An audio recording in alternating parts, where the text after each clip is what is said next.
Ayan, hello. Nag-echo.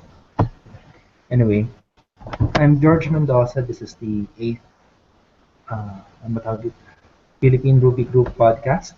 So, kasama ko ngayon si James, Hello. dito sa Agawa. Hello. Uh, I guess we can start dun sa,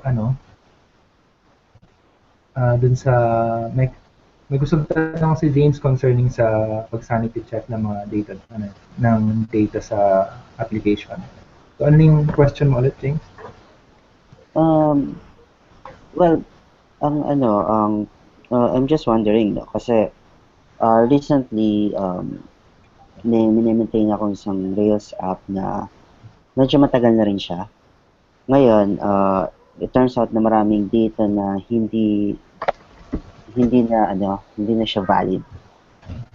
So, I'm just wondering kung how often yung mga Rails developer na nagke-create ng tool to keep the data insane. I mean, sanitized. Okay. So ang question mo, how often do Rails developers Kasi kung kung mhm. parang, kung very often mo ba siyang ginagawa is medyo may mali ka sa pagko-code mo, or is it just a normal process ng pag-maintain ng isang application? Hmm, sa ano, sa sa application namin na sa website namin right now, sa Love Food, yung aming CTO, si Hendy, very particular siya sa checking ng constraints sa database tsaka sa model layer. Kaya kung nag-create ako ng mga models, very particular siya na kailangan lahat ng mga fields naka-validate even if hindi pa siya naka-represent sa hindi pa siya ginagamit sa isang form or hindi pa nag-i-input yung user sa table na yon. Uh, so may nandun yung validation sa model, tapos at the same time, meron basic na constraints sa database like checking, making sure na kung bina-validate mo yung presence ng isang attribute, dapat hindi rin siya null sa required na hindi siya null sa database. So that protects us a bit from some of the uh, yung mga invalid na data na pwede pumasok sa database. Pero kung how often mo kailangang i-check yung database for kung valid yung data doon. I guess parang sa experience ko, it's case by case. Hindi wala yung regular, wala pa akong experience na yung nagre-regular check up ng database for mga valid data. The reason is, kasi kung meron ng mga invalid data sa database, um, parang hindi mo na ma-actionan kagad. Something that you have to think about yun na paano mo ayusin yun. Lalo na kung sa production database, you don't just go there and change the data kung nakita mo mukhang malito As much as possible, you want to make sure na any changes you do there are safe. So, siguro case by case basis, kung yung may nakita kang obvious na invalid data, then you figure out kung ba saan nanggaling yun. You try to prevent it from happening. You migrate the database para makorek yung data. Pero suppose I guess it can help na might check it from time to time yung database mo kung merong invalid data. Pero wala pa akong nakitang gumagawa ng systemic na ginagawa ng regular yun. No, kasi yung sa current na ginagawa namin, ah, maraming lumalabas na errors, especially generating yung mga reports, ganun. Mhm. Um, Lumalabas yung error due to data na related issues. Mhm. Ngayon, and medyo naghanap ako. Nakita ko nga sa conflicts yung uh, talk ni Jesse Todd. parang ganun. Easy rewrites with Ruby and Science. Well, ang case naman nila is meron silang ni-rewrite. I think it's a feature on GitHub. So, ni-rewrite nila yon and kailangan nilang somehow import the data to the new system. And marami doon, for example, yung mga fields hindi na siya valid, iba na yung structure niya. So they use a lot of tools para just to make sure na yung data is ganun pa rin, or at least pag na-import nila is okay pa rin. And it's very parang medyo nakakatakot on their end kasi ilang million yung data nila. And and medyo ganun rin yung case namin kasi isang feature is nire-rewrite namin. Well, I don't think you can call it refactoring anymore. medyo iba na sa kailangan mangyari. So medyo rewrite, and along the way, as you study the code and how things are stored, nakikita mo doon na dapat may dapat na ganitong data, may mga data na hindi na dapat. Then yun lang yung isang reason rin kung parang gaano ka often na pag mag-introduce ka ng additional feature na may improvement dun sa database model mo, how often yung mga developers na nag-create ng tools to check na everything is in place. Na I think migration is good, but I think hindi na siya it's more than the capability of migrations na rin. Oo. Tsaka nabanggit mo nga migrations. Yung how exactly to do migrations on Rails is something na hindi. It's not data migrations in particular. It's not something that Rails provides a standard solution.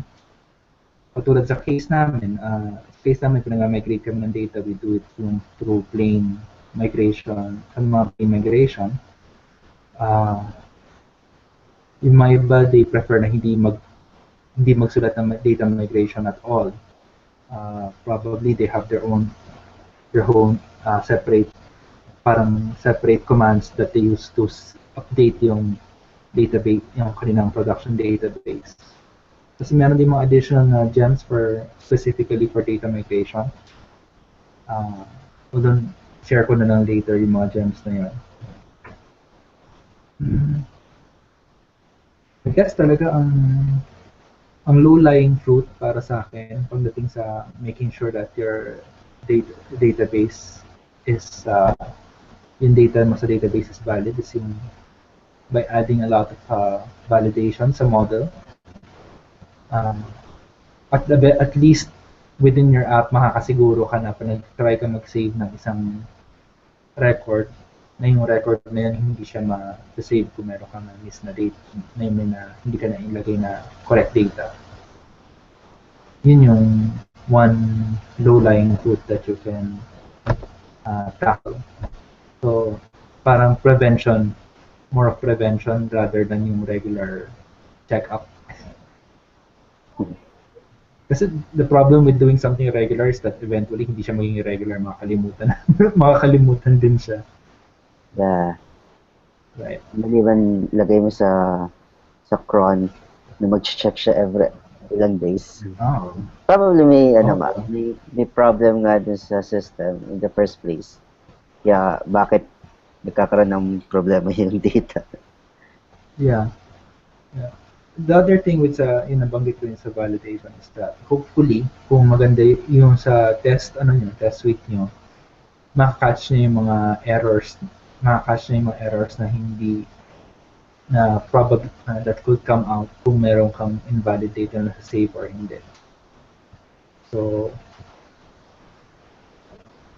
yun na siguro ang isa-suggest ko. To rely on your test suite to make sure that yung app mo is pag nag-save, nag-write siya ng data, it isn't invalid in the first place. Pagdating naman sa migration, sometimes talaga yung data na previously valid, hindi na siya magiging valid pag may bago na feature. I guess doon na talaga pumapasok na talaga yung being careful with yung migrating the data. So, yung sa experience nila dun sa talk, ano yung mga ginawa nila mga approach to handle yung kanilang pag improve yung kanilang database.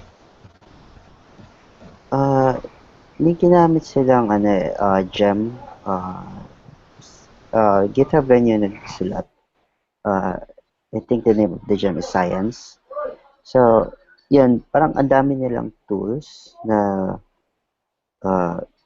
ginagamit or sinulat para mag-check ng data for them to ensure na paglipat nila doon sa new system is okay yung mga data nila.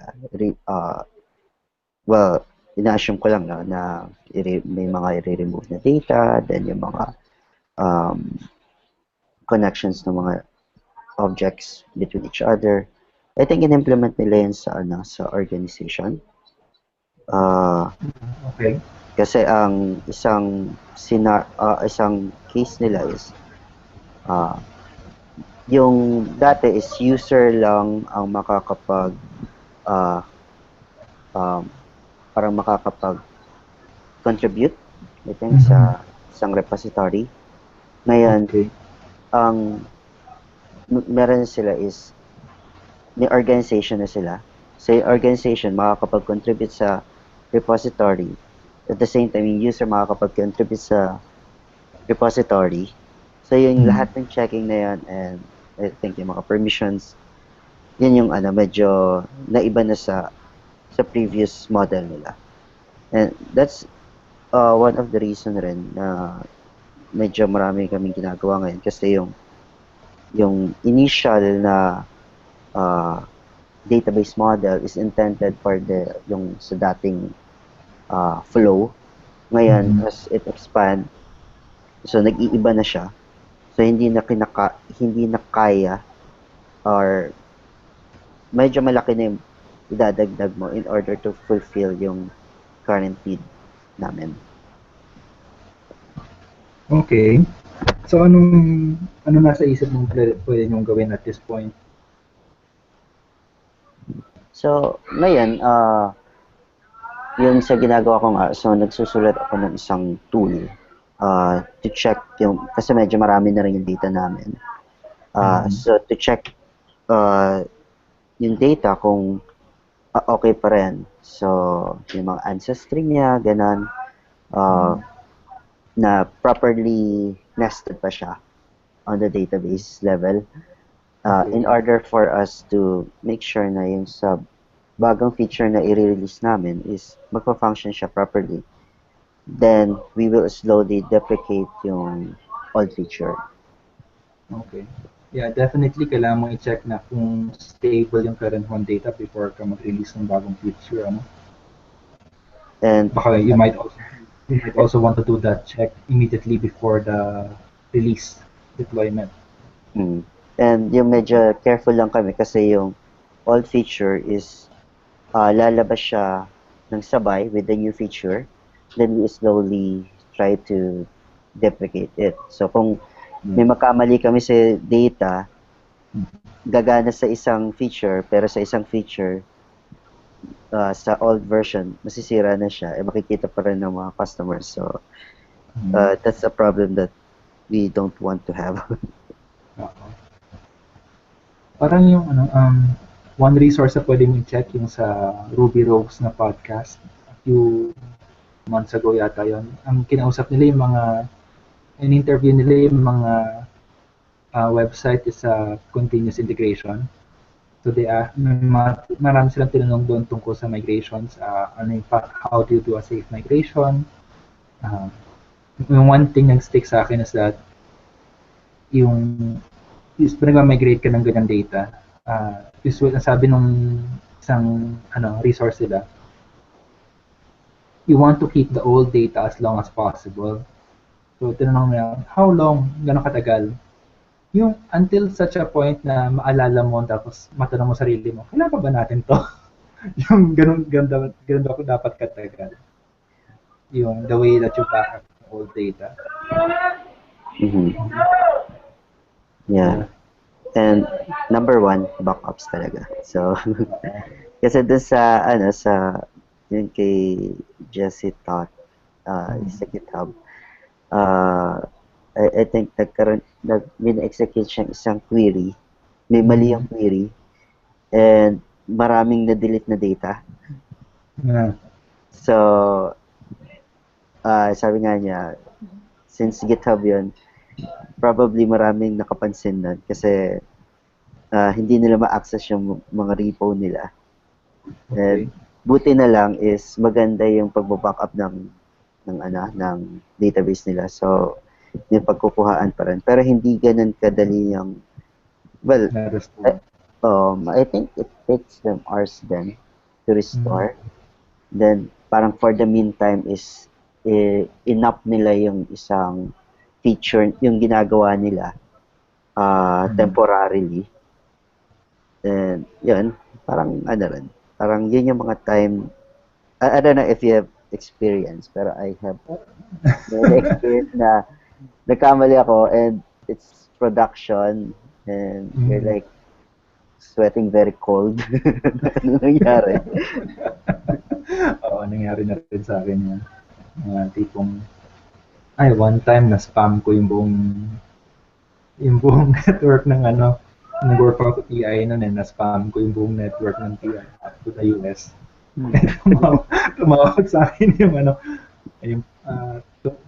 tumawag yung US sa amin dito sa Philippines.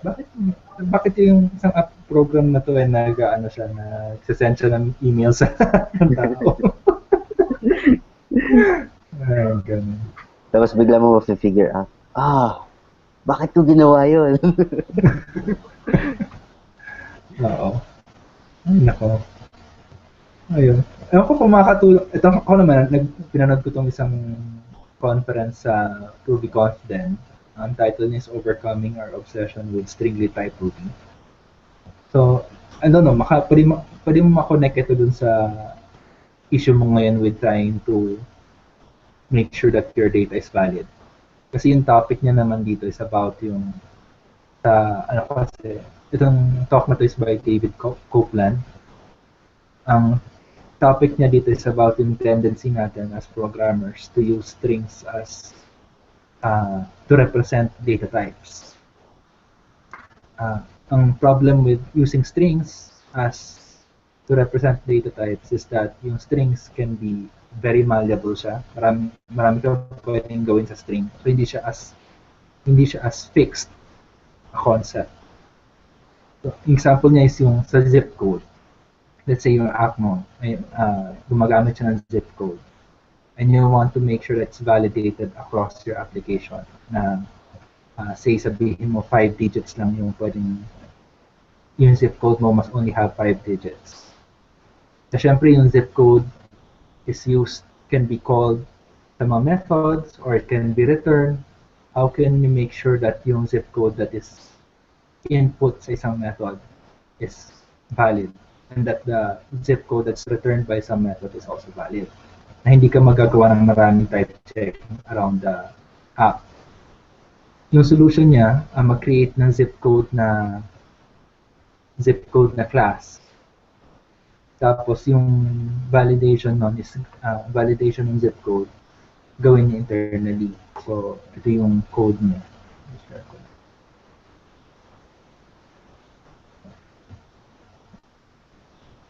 So very simple lang actually yung class na dinemonstrate niya. Meron kang zip code na class. Pag nag-initialize ka ng zip code, mag-raise siya ng error if it's not valid. Tapos basically that's it. The idea is that you want to use the same zip code in your entire application para makakatch nyo yung instances na hindi valid yung attribute na yon. Ang interesting na na-pick up ko dun sa presentation is how to, kasi syempre yung zip code, okay lang na ma-pass mo siya within your app as an object of this type. Pero syempre, when you save it to the database, you have to convert it back to a string. Tapos when you have to display it sa yung view, ganun din. So how do make sure na seamless yung conversion ng isang bitong klaseng object back to a string? Of course, ang familiar na tayo is yung 2s. Kadalasan dinadagdag natin to sa isang class so that magkaroon tayo ng string representation ng object na yon. Pero yung nabanggit niya, yung one problem, what if you want to use an object in instances na gusto mo siyang mag-behave as a string, like sa concatenation. Kung maaari, share ko lang. Yung zip code na to,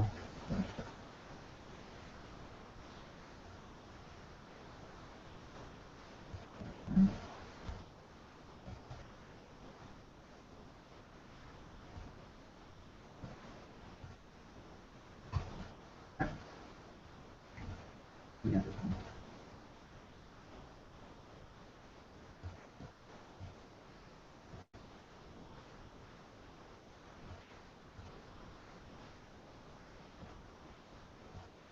Okay. May zip code ka na represented by 1, 2, 3, 4, 5. So, let's say, right now yung disabled Phoenix face ang issue, no? Kahit kasi ako, hindi lumilitaw yung string representation is yung standard na string representation sa Ruby. Mag-define ako ng 2s dyan.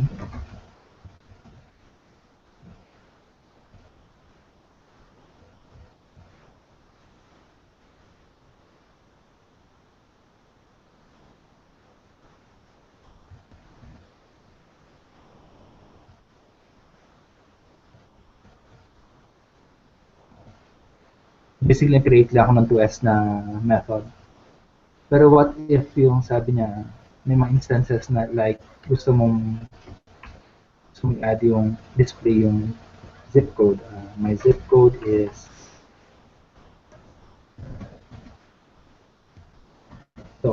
kadalasan typical na gotcha to, no? May error siya, nasasabihin niya you can't implicitly convert the zip code into a string. Kasi even though the zip code class has a 2s method that tells you the string representation of a zip code, the app itself by default doesn't want you to assume that you can't a zip code is not a string. It's something else. So that's why it's complaining here that you can't implicitly convert your zip code into string. Apparently, ang solution pala dito is to define yung to str na something na hindi ko masyado ginagamit.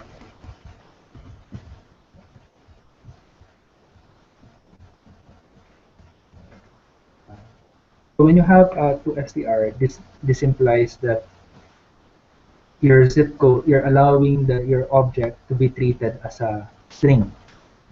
That it doesn't only have a string representation for yung 2s dito, it can also be treated as a string directly. So if I check, try ko ulit dun sa code, command line kanina. And how it works. Kasi yung zip code, even though it's a zip code class, it's now being treated as a string. So yung going back to sa topic natin kanina,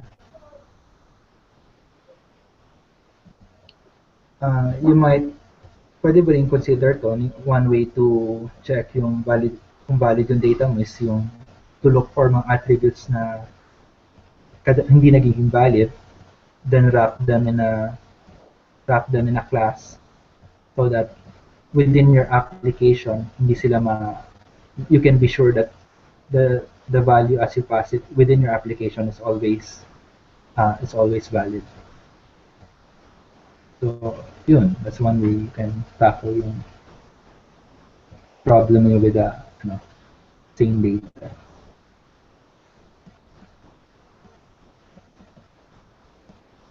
Maganda yung ano niya. Yung to STR na yan, no? So, ang ganda. You don't need to include the string, yung string mismo sa class mo in order for it to act like a string. So, well, on that concatenation part, at least. Okay siya. Yeah.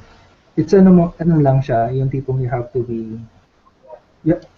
to be careful lang na hindi mo gamitin yung to STR in places where it's not meant to be used. The very important thing here is that yung zip code is, when you think about it, it is kind of a string, pero hindi siya, it quacks like a string, pero hindi siya subclass ng string. So in this case, valid na use yung to STR because you can just use the zip code as a string in places where hindi mo ma-anticipate, like yung communicating with the database, ganon. Sa Ruby, sa Rails, you have this serialized macro na pwede mo lagay sa model so that yung model mo can be automatic. It can tell the model which attributes can be serialized. So, yun yung solution ng Rails for converting yung data mo back to primitive data types. So, yun. I suggest check mo rin yung ano to, itong overcoming our obsession with string data type Ruby, the conflicts din.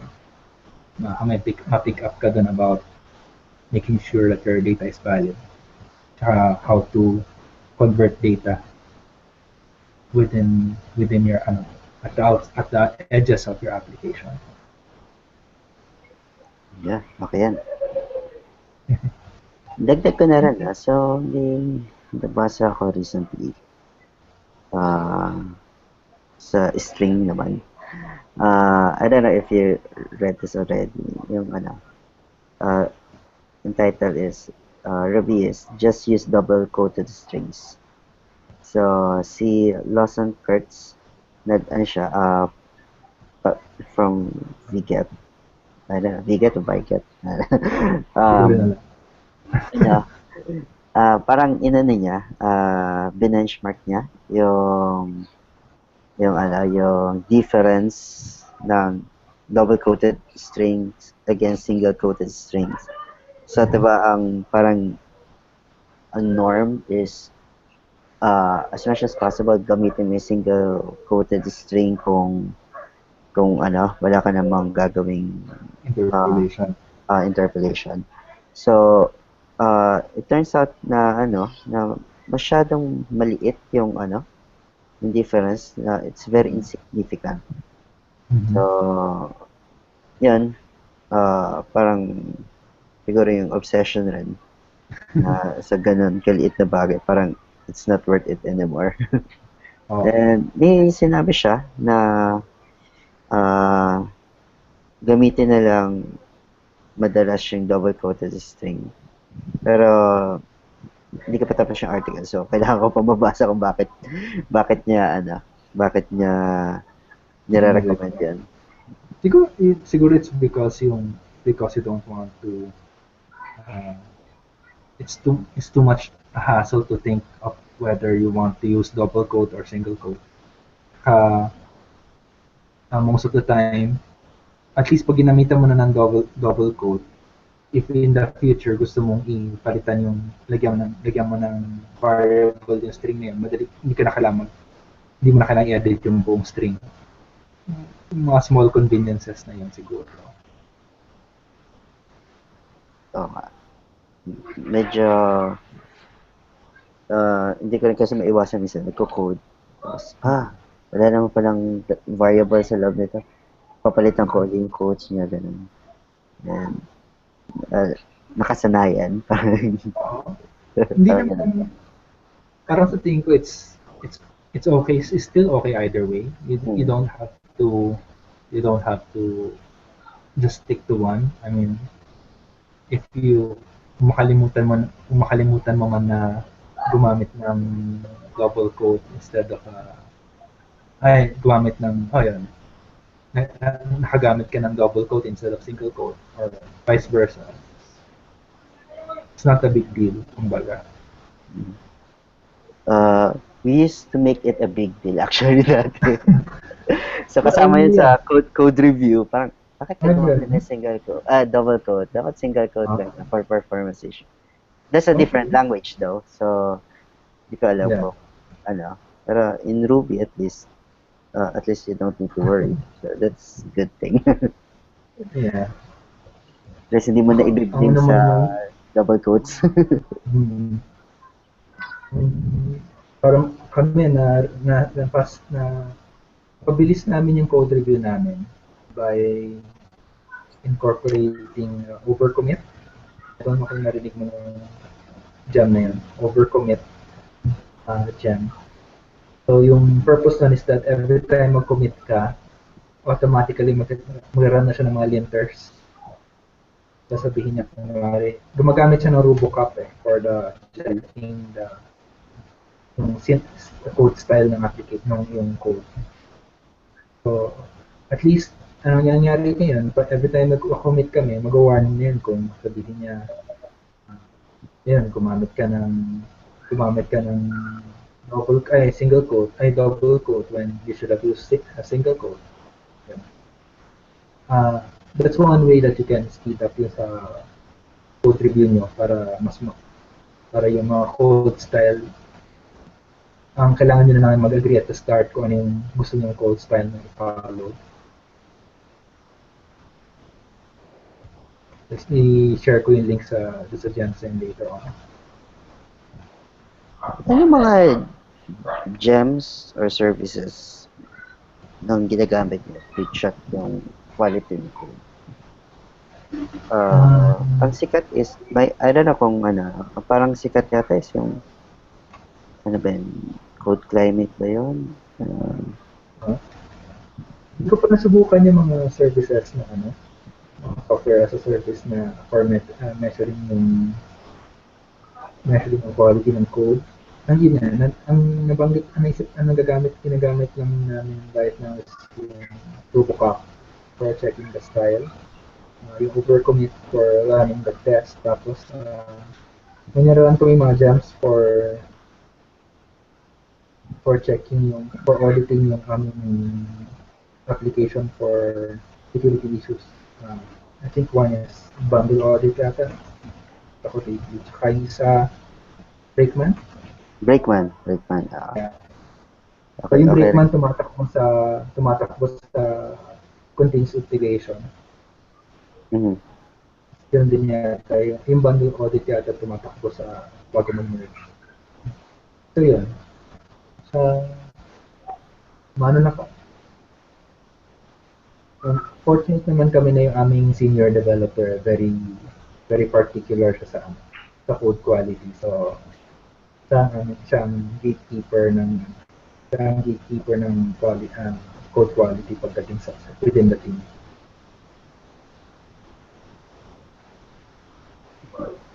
Yeah, I think yung code climate is marami siyang tools rin na pinagsama-sama dyan. So, parang one-stop shop na yata siya. Isang service. Pero hindi siya libre, of course. Hindi ko pa na-check. For a team, $99 per month. 5 users. So, I think if you're working on a team, it's worth it na rin na. Oo. Especially pag commercial na applications. Mm. may mga ano siya, may mga metrics siya, I guess, yung mga na-measure niya yung mga line, number of lines sa method, mga ganong klaseng metrics. Yeah, I think so. Medyo matagal na rin yung huling gamit ko nito. So, pero medyo ano naman siya. Medyo detailed naman yung ano. So, every time na push ka sa GitHub, yan, rarun niya yun. Then, mag-email sa'yo kung anong status. Okay. Maganda yun forgetting yung makita mo yung mga codes mo sa ano. May mga warning sign na itong code na to hindi na malinis. Yeah. And yung, like yung mga methods na parang medyo malaki, medyo complicated, doing more than one thing. So, at least, ano, parang may clue ka na agad. Tsaka kung sa within your code reviews, at least nakafocus yung attention mo sa mga areas ng code na that could be improved. Right? Kung meron kayong ganitong klaseng tool. Okay.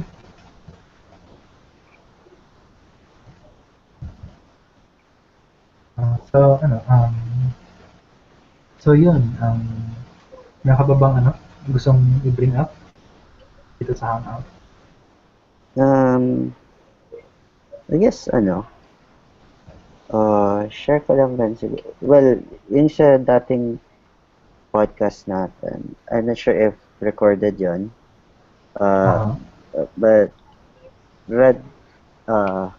Radamantus Batnag recommended a book by Sandy Metz. So, okay siya. So, I read the book. Okay siya. Yung title ng book? Yung practical object? Practical object oriented. It's a very nice book. And marami doon is marami na rin doon ginagawa mo na as a developer na medyo matagal.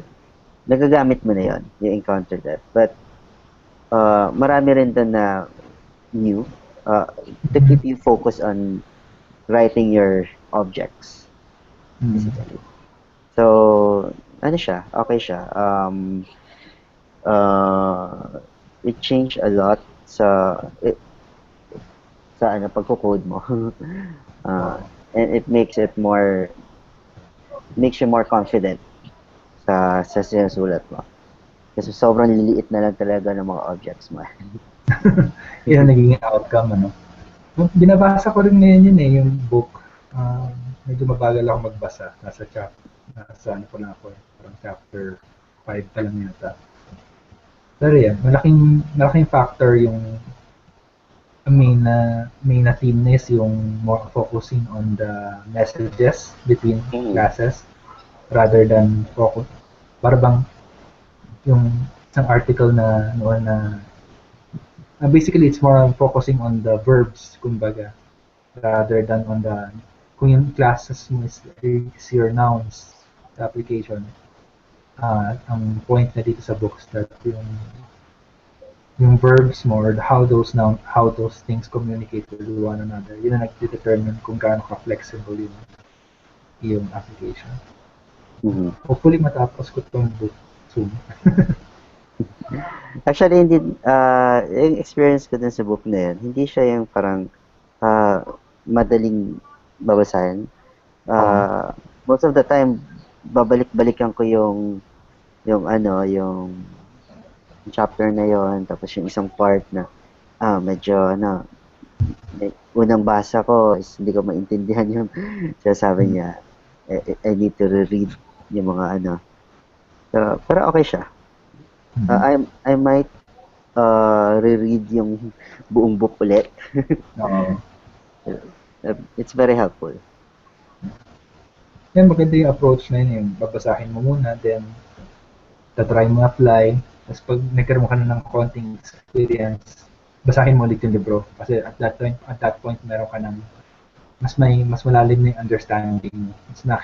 Na-apply mo na, nakita mo na yung mga situations na Ay, oo nga pala, na itong yung ginawa ko noon na mali, nandito pala discuss pala sa libro na to.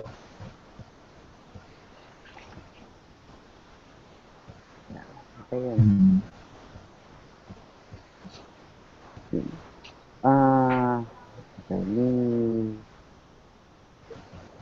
kalimutan ko yung question ko. May tatanong ka ba concerning the book? Or? Not about the book, pero yung productivity, I guess. Pero nakalimutan ko. Maybe on the next podcast. Okay, that's cool. Ano naman ako, medyo, I guess we can, next week. Okay. Meron ka ba bang Meron ka bang picks na gusto i-share? Bago tayo matara? I guess some tips na lang siguro. It will save you in the future, I guess. So, meron kasi kaming experience, may mga may mga data kami from our, actually files from our customers. Normally, you should store it on the cloud. So, normal yan, si Amazon, diba? Amazon S3. Then, you have normally use paperclip or yung isa, I forget the other one. Carrier wave? Yeah. Carrier wave. So, siya na yung set mo na lang yung S3, credentials mo. Then, siya na yung mag-create ng folder. Tapos may yung index number niya, nandun na, diba? Bubuin niya mga folder na yan. Ngayon, may isang nangyari, we have multiple servers. So, for testing, ganun. So, may test server kami. We have staging, we have beta, and all the stuff. Yung isang practice na I think, I don't know if it's bad, though may benefits, no? Ika-copy mo yung data mo from yung database data, well, database data, yung data mo from production, ilalagay mo dun sa beta server mo. Now, yung beta server, so at one point is parehas sila ng data. Then, obviously, si production is mag-move, si beta is hindi ganun kabilis yung pag-move kasi mostly internal lang yan. Ayan, it turns out na may pinatakbo kaming script to generate additional files or to correct some files. Well, actually, just to add additional files. Pinatakbo na namin sa beta.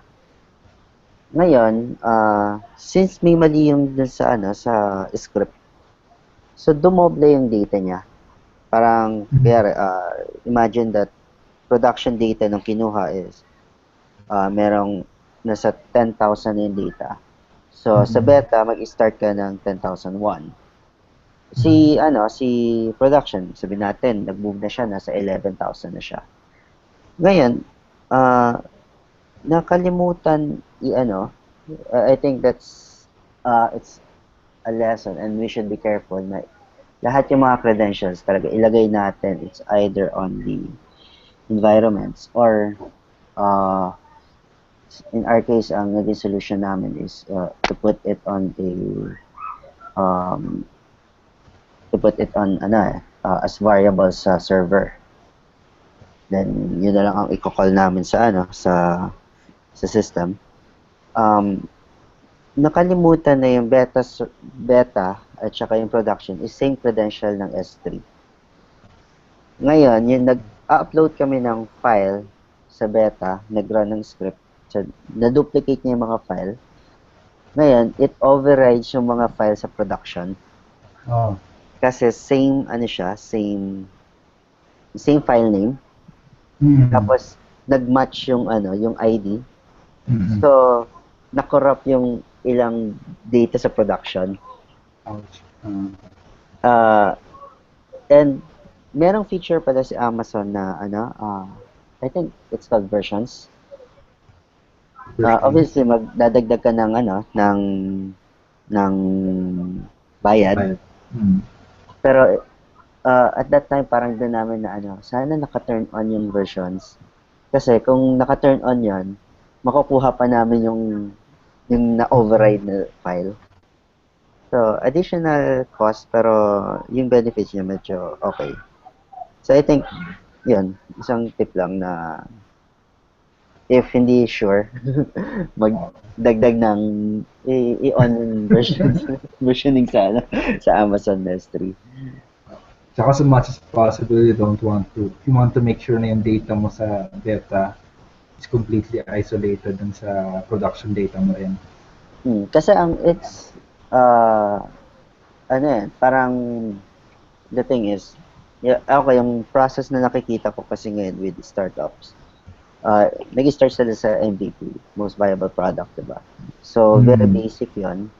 Normally, isa lang yung credential yan. Production and development. Ngayon, yung credentials na-overlook as they grow. And makikita na lang yun na, ay, dapat pala ganito ginawa natin. Makikita na lang yun pag may damage na nagawa. So, one thing pa na hindi... Okay. Yeah, one thing pa na common na hindi napapansin is emails. Right? Yung, kumari, yung beta mo, meron siya, nagsisend din siya ng kasi testing mo rin emails dun probably. So, kung kumari, kinakopy mo yung production data mo sa beta or sa staging server mo, kailangan siguraduhin mo na palitan lahat ng mga email addresses na mga fake ones para hindi siguradong kung makapag-send mo ng email yung staging server mo, hindi makontak yung mga actual na customers.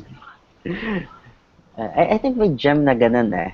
I can't remember yung name ng gem. Pero pag in-import mo, papalitan niya yung mga email addresses and other sensitive information para pwede mong gamitin sa test. Mahanap nga natin yung gem na paminsan. Yung mga simple stuff lang na parang very basic na very easy to overlook. Okay. Thanks sa sa tip. Ang tama pick ko ngayon. I guess ang i-share ko na something different, yung ibang last na app na yun. Ayun. Nag-aaral ako ng Ilocano. Kasi misis ko galing sa Bengue. And I've been studying Ilocano for how many years now. Pero hindi sa stick. So recently, na-realize ko, I've tried this app sa Android called Android. Ang maganda sa kanya, pwede mong i-record yung if you figure out how to configure it, kasi medyo complicated yung kanyang setup. You can set it up in such a way na pwede mong i-record yung word and its foreign language version. Tapos the app will practice you on both yung sa case ko yung pag bibigay niya yung Tagalog word, tapos try kong hulaan yung Ilocano and vice versa. Pwede niya tulungan yun. Ang ginagawa ko ngayon sa pag-aral ko ng Ilocano, instead of writing the words, dinidictate ko. Kasi I figured that kung sa experience natin mag-aral ng language, usually we start with hearing naman rather than writing. And at the very least, kailangan kong maintindihan, pag salita ako ng Ilocano, later on, pag pinakinggan ko yun, dapat maintindihan ko kung ano yung sabihin nun. Ano yung ibig sabihin nun sa Tagalog. So, yun ang maganda sa Ankydroid. Meron na siyang, libre naman siya. Pwede ka mag-record ng audio. Yun ang ginagamit ko. So, I'll share yung link sa Ankydroid sa I think yung yun nga, nabanggit mo is we start learning language, except for programming language, through listening na. So, may binabasa ako noon, ewan ko lang kung effective siya, yung Pimsleur approach, wherein ang approach niya is parang imagine yung isang baby, in just few years, fluent na siya gamitin yung native language niya. Kasi dahil ang lagi niyang pinapakinggan is conversation. Okay. So, instead of words, conversation ang ang dapat marinig mo. Yun yung yung concept niya. Then from there, doon mo talaga matututunan yung isang language. Yeah. Mahirap na maalala yung words kung wala kang context. Parang mas nagsistick siya sa mind mo kung narinig mo na-apply sa isang particular, parang kung may memory ka nun or nagkamit mo sa isang situation. Otherwise, kung just words lang, mas madaling na mag-fade away sa memory. Ano yung pangalan nun? Pimsleur? Pimsleur. Pimsleur. Type ko.